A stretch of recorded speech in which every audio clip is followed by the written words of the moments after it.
What's up guys? Welcome back to Shak. In today's video, you're about to hear some truly terrifying real Appalachian horror stories. Encounters that real people have lived through and survived to tell. Make sure you stay until the very end, because every story in this video is absolutely worth listening to. Before we begin, please hit that subscribe button and drop a like on the video.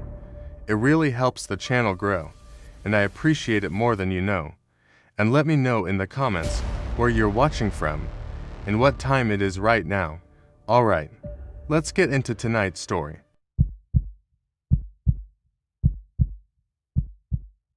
My name is Thomas Waverly, and I'm a school teacher from Charleston, West Virginia. I'm 43 years old, married, with 2 teenage daughters. I am telling you this so you understand I am a normal person, not someone prone to wild stories or imagination. What happened to me last November changed everything I thought I knew about the world. My father passed away in October, and I inherited his cabin in Millstone Hollow, deep in the West Virginia mountains. I hadn't been there since I was a kid, maybe 25 years ago. I remembered it as a peaceful place my dad used to take me fishing in the creek, and we'd spend weekends just enjoying the quiet. My wife suggested we sell it, but I felt like I needed to see it one more time before making that decision. So on a Friday after school, I drove up alone, planning to spend the weekend going through my dad's things and deciding what to do with the property. The drive up was nostalgic, same winding roads, same dense forest. But when I arrived at the cabin, something felt different. The place looked abandoned in a way that went beyond just years of neglect. The windows were dark and hollow looking, the porch sagged, and the trees around it had grown so close they seemed to be trying to swallow the building. Inside, everything was covered in dust and cobwebs. My dad's things were still there, his fishing rods, his books, his reading chair by the fireplace. I spent the afternoon cleaning, organizing, getting lost in memories. As the sun set, I built a fire and made dinner. That's when I noticed the photographs. They were on the mantle, covered in dust. Photos of my dad, but from the last few years I didn't recognize any of them. In every single picture, he was standing outside the cabin, but he looked wrong. Thin, hollow-eyed, scared, and in the background of each photo, barely visible in the tree line, there were faces.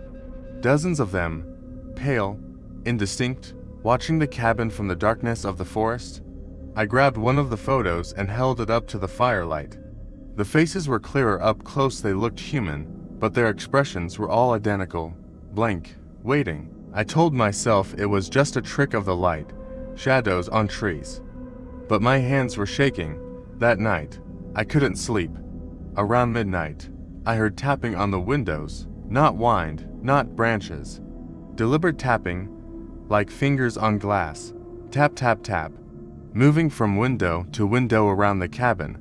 I got up and looked out, but saw nothing except darkness and trees. The tapping stopped. For a moment, everything was silent. Then I heard my father's voice. "Tommy, Tommy, is that you?" It was coming from outside, from the direction of the creek. My dad's voice, exactly as I remembered it, warm, familiar, but he was dead. I'd been to his funeral. "Tommy, I need help. Come outside." My heart was pounding. Part of me knew this was wrong, impossible, but it sounded so much like him. I moved toward the door, my hand on the knob. "Tommy, please, I'm hurt. I need you." I opened the door. The porch was empty. Beyond it, the forest was pitch black, no moon, no stars, just absolute darkness.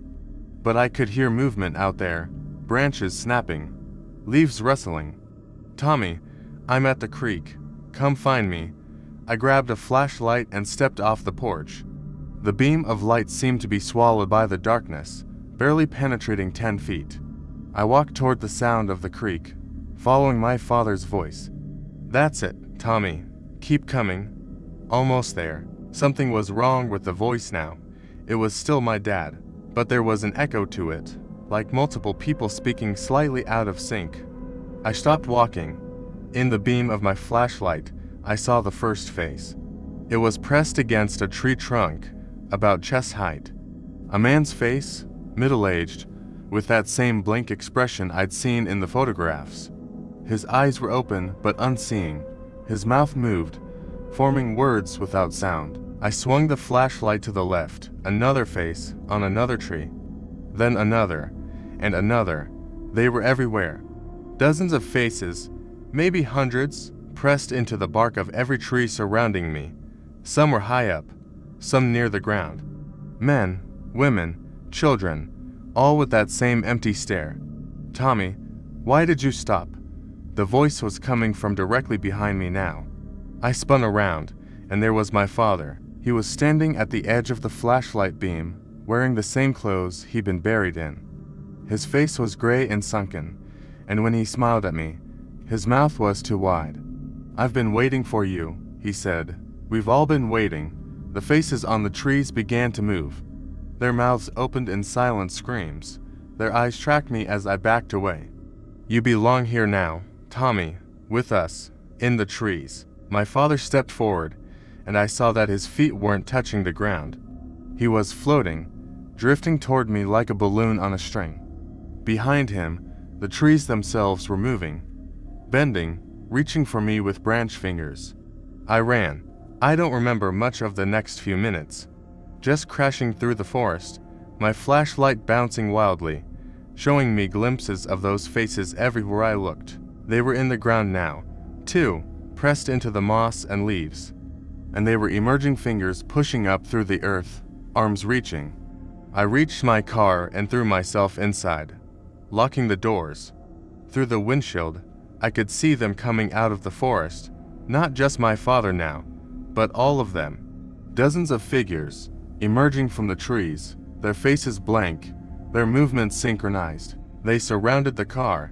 They pressed their faces against the windows, their breath fogging the glass. And they all spoke in unison, "Stay with us, Tommy. Stay in Millstone Hollow. You belong here now."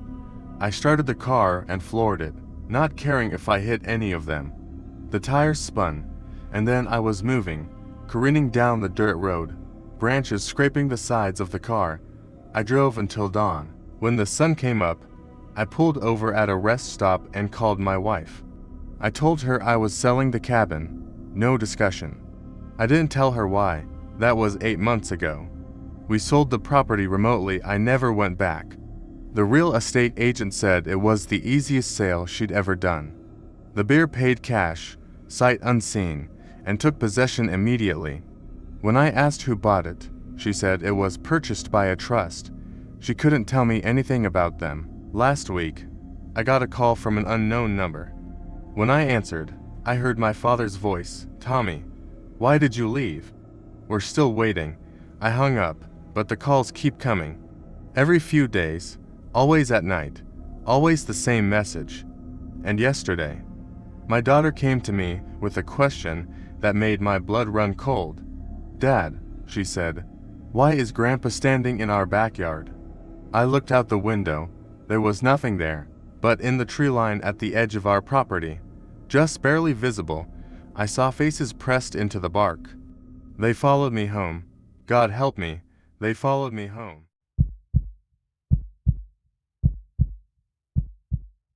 My name is Marcus, and I restore old houses for a living.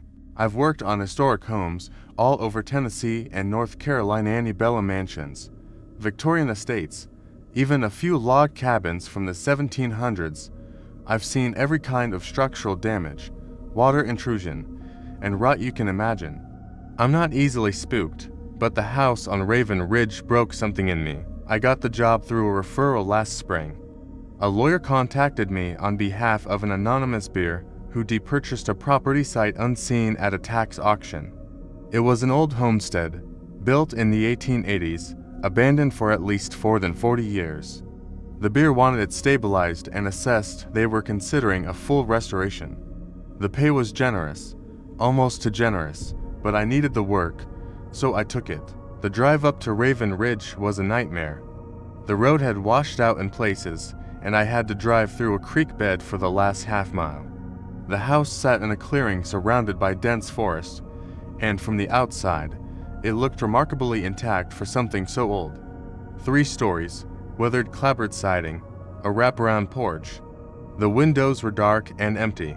The front door stood slightly ajar. I set up camp in my truck that first night, planning to start work in the morning. But as I was eating dinner, I noticed something strange. The house was breathing, not literally, of course, but the walls seemed to expand and contract slightly, rhythmically, like lungs. I told myself it was wind pressure, temperature changes, the normal settling of an old structure. But watching it in the fading light made me deeply uncomfortable. The next morning, I forced myself to go inside. The interior was a time capsule. Furniture still in place, dishes in the kitchen, clothes in the closets. It was as if the family had just walked out one day and never come back. The air was thick and stale, with an underlying smell like sour milk. I started in the basement, checking the foundation. The stairs creaked under my weight, and the darkness seemed to swallow my flashlight beam. The basement was unfinished, just dirt floor and stone walls. In the far corner, I found a door. It was wooden, ancient-looking, with 3 iron deadbolts, all locked from the outside. Deep scratch marks covered the inside gouges in the wood, like something had been trying to claw its way out. I should have left it alone. Instead, I unlocked it. Behind the door was a tunnel. It disappeared into darkness, descending at a steep angle into the earth. The walls were dirt, shored up with old timbers. And from deep inside, I heard a sound, breathing, slow, deep, rhythmic, like something massive, sleeping just beyond the reach of my light. I closed the door quickly and relocked it. My hands were shaking. I told myself it was wind moving through a cave system, that old tunnels can create all kinds of acoustic illusions. But I left the basement and didn't go back down that day. That night, I woke to the sound of footsteps above me. Slow, heavy steps crossing the second floor. Back and forth, from one end of the house to the other. I was sleeping in my truck, but I could hear them clearly through the open windows. I grabbed my flashlight and got out. The footsteps stopped the moment my feet hit the ground. I walked up to the porch and listened. Silence. I opened the front door and shone my light inside. The hallway was empty. But on the wall, written in what looked like soot, were words that hadn't been there before. Get out, I should have listened. God, I should have listened, but I'm stubborn, and I needed the money. The next day, I continued my assessment, though I avoided the basement. As I worked through the second floor, I found a diary in one of the bedrooms. It belonged to someone named Rebecca Thornton, dated 1932. Most of the entries were mundane weather observations, gardening notes, complaints about her husband. But the last few entries made my skin crawl. Something is wrong with the house. It moves at night. Harold says I'm imagining things, but I can hear it breathing through the walls. Harold went into the tunnel 3 days ago. He hasn't come back. I can hear him down there, calling my name, but his voice sounds wrong. The house won't let me leave. Every time I try to walk away, I end up back at the front door. It's keeping me here. It's keeping us all here. The final entry was just one sentence, written in shaky handwriting. We are in the walls now. I dropped the diary. Behind me, I heard a door slam. I ran into the hallway. Every door in the house was now closed, and from behind each one, I heard breathing. Dozens of people, breathing in perfect synchronization. Then the walls began to move. The wallpaper bulged outward, like something was pressing against it from the inside. I saw the outline of a hand, then a face, stretching the material but not tearing through. The breathing got louder, coming from everywhere at once. I ran for the stairs. Behind me, I heard doors opening, footsteps, dozens of them, following me. I reached the first floor and ran for the front door. It was locked. I pulled, twisted, kicked, but it wouldn't budge. Through the window, I could see my truck, 30 feet away. The footsteps reached the top of the stairs.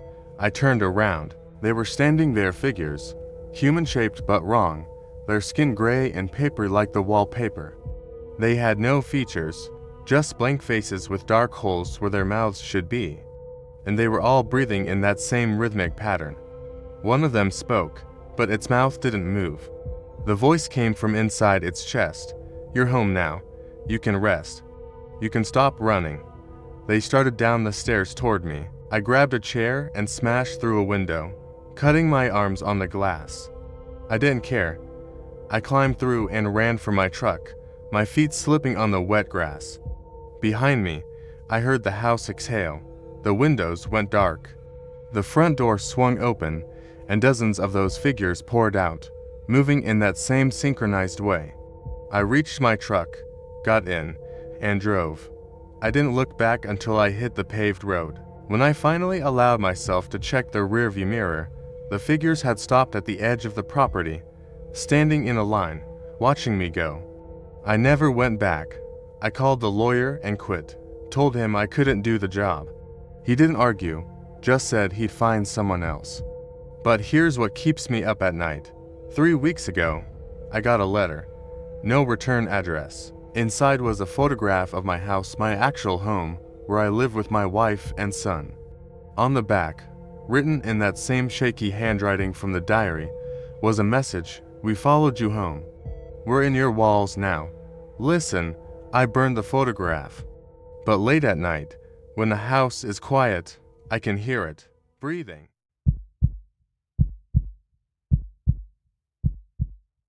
My name is Jenny, and I'm a nurse practitioner at a rural health clinic in eastern Tennessee.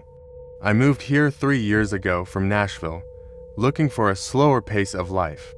I found a small house on 5 acres near a place called Copperhead Creek, and for the first 2 years, it was perfect. Then the drought came. Last summer was the driest anyone could remember. By August, Copperhead Creek had almost completely dried up, reduced to scattered pools and exposed creek bed. That's when people started finding things: old bottles, rusted tools, the remains of an old mill that no one remembered being there, and bones, lots of bones. At first, everyone assumed they were animal bones, deer, maybe bear. But then someone found a skull that was definitely human, then another. The sheriff's department got involved, brought in forensic experts. They found 23 bodies buried in the creek bed. Men, women, children, all murdered, based on the trauma visible on the bones. The remains dated back to the 1890s. The town was in an uproar. Who were these people? What had happened to them? Local historians dug through old records, but found nothing: no missing persons reports, no mentions of any tragedy in the area. I followed the news with interest, but it felt distant to me. Sad, but not personal. Then the dreams started. Every night, the same dream. I'm walking along the creek bed in darkness. The exposed stones are slick with algae. And standing in the empty pools are people: men, women, children, all wearing old-fashioned clothes. They're staring at me, their faces gray and waterlogged. They don't move. They don't speak. They just watch. I wake up drenched in sweat, my heart racing. And the strangest thing, I can smell creek water. That distinctive muddy, mineral smell, in my bedroom, in the middle of the night. I told myself it was just stress, that the news about the bodies had gotten into my subconscious. But the dreams got worse, more vivid, and I started recognizing faces I'd seen before. One morning, I was scrolling through historical photos at the library, trying to learn more about the town's history. I found a photograph from 1894, labeled Copperhead Creek Settlement. It showed about 30 people standing in front of a church.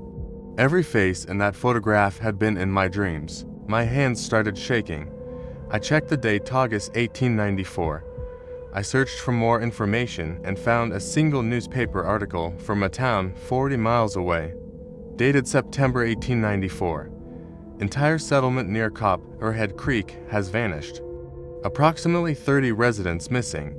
Authorities investigating. There was no follow-up article. The investigation had apparently gone nowhere. That night, the dream changed. I was walking along the creek bed as usual, But this time, the people weren't just standing there. They were moving toward me, slow and deliberate, water dripping from their hair and clothes. Their mouths opened, and they spoke in unison, "Help us. We're still here. We're still in the water." I woke up screaming. The next day, I decided to visit the creek. I needed to see it in daylight, to prove to myself it was just a place, nothing more. The creek bed was still mostly dry, with just a few stagnant pools remaining. The police tape marked where the bodies had been found. I walked along the exposed stones, trying to rationalize my fear.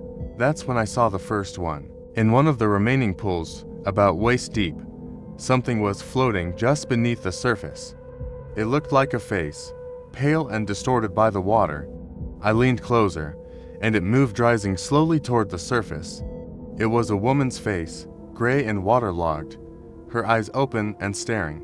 Her mouth moved, and I heard words that seemed to come from everywhere at once. "We can't leave. The water won't let us go." I stumbled backward and fell. When I looked up, there were faces in every pool.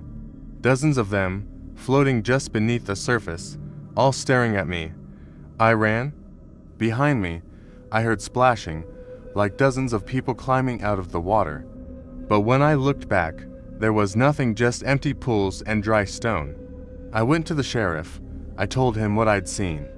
He was patient, but I could see the pity in his eyes. He told me the drought had been hard on everyone, that sometimes stress manifests in strange ways. He suggested I talk to someone. But that night, I woke up to the sound of dripping water. My bedroom floor was wet, not damp-soaked, with pools of water spreading across the hardwood. The smell of creek water was overwhelming, and standing in the corner of my room was a figure, a woman, dripping wet, wearing a dress from the 1890s. Her face was gray and bloated. When she spoke, water poured from her mouth. "You're close to the water. We can reach you here. We've been trapped so long. Help us. Help us leave." I screamed and turned on the light. The figure vanished. The floor was dry, but the smell of creek water lingered. I'm writing this from a hotel room in Knoxville, 3 hours away. I left my house yesterday, and I'm not going back. I've put it up for sale, though I don't know who would buy it. But here's the thing that terrifies me most. Last night, even here, even 3 hours away, I had the dream again. I was walking along Copperhead Creek. The people were there, watching me. And this time, they weren't alone. There were more faces in the water. Hundreds of them, thousands, stretching down the creek as far as I could see. And they were all looking at me, their mouths moving in silent screams. One of them was wearing modern clothes, jeans and a t-shirt. His face was familiar. I'd seen him in the local news. A hiker who'd gone missing near the creek last month. They never found his body. He reached out of the water and grabbed my ankle. His grip was cold and strong. His mouth opened, and he said, "The water never forgets." And it never stops taking. I woke up with wet footprints leading from my bed to the bathroom. Creek water. I don't know what's happening to me. I don't know if I can ever get away from them. But I know one thing. Stay away from Copperhead Creek, especially when the water's low, especially when you can see the bottom. Because they're still there, waiting just beneath the surface. And they're so very, very hungry. Retriclod can make mistakes. Please double-check responses.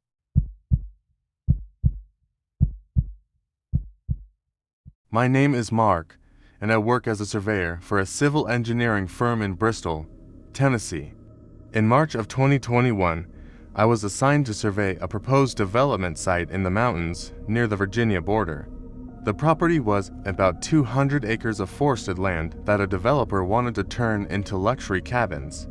My job was to map the terrain, identify any environmental concerns, and mark potential road access points. I drove out there on a Monday morning with my equipment, a total station, GPS unit, and various other survey tools.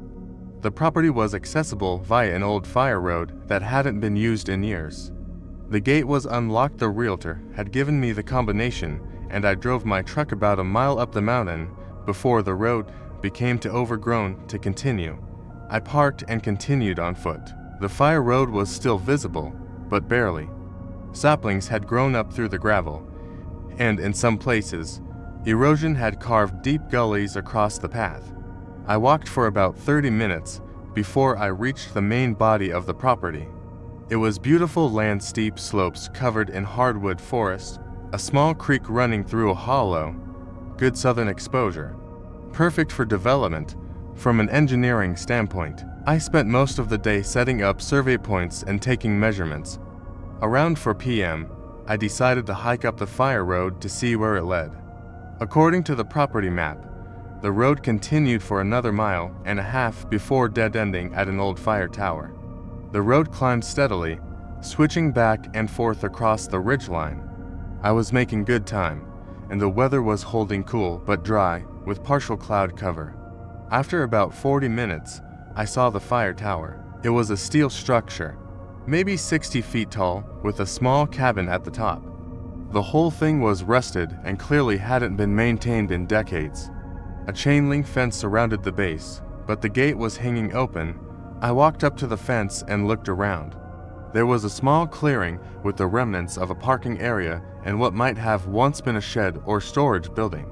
Everything was overgrown and collapsing, and there was a car. It was a sedan, older model, maybe from the late 90s or early 2000s. It was parked, not abandoned, parked next to the fire tower. The tires were flat and the paint was faded, but it didn't look like it had been there for decades. More like a few years.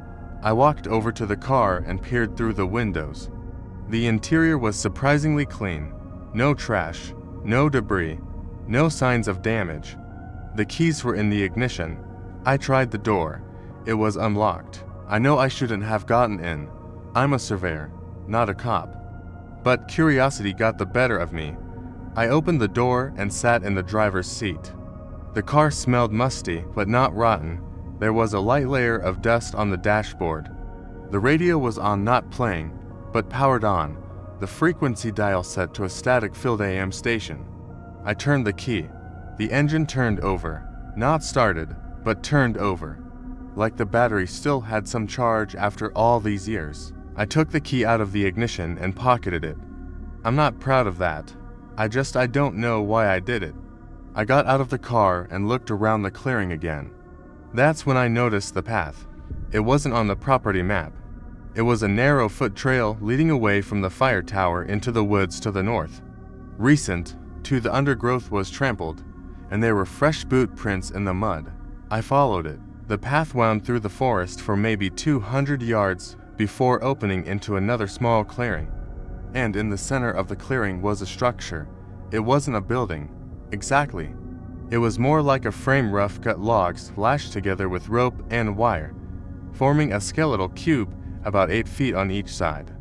Inside the frame, hanging from the top beams, were objects, dozens of them, keys, car keys, house keys, padlock keys, all hanging on strings at different lengths. I stood there, staring at this thing, trying to understand what I was looking at. It wasn't art. It wasn't a hunting blind or a shelter. It was something else, something deliberate and strange. I took out my phone to take a picture, but I had no signal. I'd had a weak signal down at my truck, but up here nothing. I heard a sound behind me, footsteps, someone walking through the forest, moving toward the clearing. I turned around, expecting to see a hiker or maybe a property owner, but there was no one there. Just the empty forest and those footsteps growing closer. I backed away from the structure, toward the path. The footsteps stopped, then I heard breathing. It was coming from inside the structure. Deep, ragged breaths, like someone who'd been running. I could see through the frame. There was nothing there, no person, no animal. Just those hanging keys, swaying slightly in a breeze I couldn't feel. I ran back down the path to the fire tower, past the car with the missing keys, down the fire road toward my truck. I ran until my lungs burned and my legs felt like rubber. And the entire time, I heard those footsteps behind me. Never running, always walking, but somehow keeping pace. I reached my truck just before sunset. I threw my equipment in the bed, started the engine, and drove down that overgrown fire road faster than I should have. Branches scraped the sides of my truck. I caught out twice on the erosion gullies. But I didn't stop until I was back on the paved road. When I got home that night, I emptied my pockets. The car key was gone. I know I'd put it in my right front pocket. I remember doing it, but it wasn't there. I checked every pocket. I checked my truck. I checked my equipment bags. Nothing. I filed my survey report and recommended against the development. I cited concerns about road access and terrain stability, which weren't entirely untrue. The developer accepted my recommendation and dropped the project. 3 weeks later, I got a call from the local sheriff's department. They'd found a car on the property and an abandoned sedan near an old fire tower. They wanted to know if I'd seen it during my survey. I told them I had. They asked if I'd touched it or gone inside. I said no. They found the car full of keys, hundreds of them, scattered across the seats and floor, hanging from the rearview mirror, stuffed in the glove box. The sheriff's department ran the VIN. The car had been reported stolen in 2004. The owner had disappeared while hiking in the area. They never found his body. They asked me if I wanted to come identify some of the keys, see if any belonged to recent missing persons cases. I told them I was too busy with work. I lied. I just didn't want to go back. A few months ago, I was doing a survey job in a different part of the county, about 20 miles from that first property. I was walking a boundary line through the woods when I found it. A frame, rough-cut logs lashed together with rope and wire, 8 feet on each side and inside, hanging from the top beams, were keys. I didn't stop. I didn't take pictures. I just marked my position on the GPS and walked back to my truck. I looked at the GPS data later that night. According to the coordinates, I'd been standing in the middle of a state highway. But I know what I saw, and I know it's spreading.